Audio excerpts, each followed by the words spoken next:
เฮ็ดให้เครียดแล้วก็ให้ เมียน น้ำตาแดงน้ำตาไหลจากจางจนเสร็จได้มันอ่ะ แล้วนี่แหละอาจจะบอกเขาบอก อันบ่เคยเห็น อาจบอก ดำไป มันมีหมาไปทั้งทางทั้งสี่เขาบอกโอ้ยมีหมาเลยมันก็อยู่ของมัน อยู่ทัน มันก็อยู่กับใหญ่เลย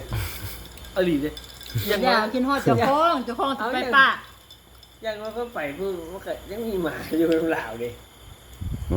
มาบ่คือลูกดิมากับลูกมันต่างกันดิ โอ้ยยังไงแล้วก็อยู่ในเหล่าแล้วก็เราก็ไม่ได้พบจ้างไปน้ำมันนะจันนะพี่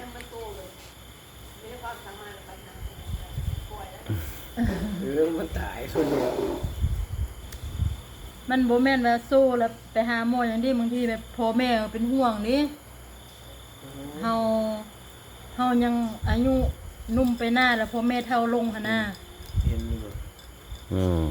ไปกินข้าวเพื่อเป็นระโยนปันข้าวเพื่อฟ้าดุหนึ่งฟ้าดุ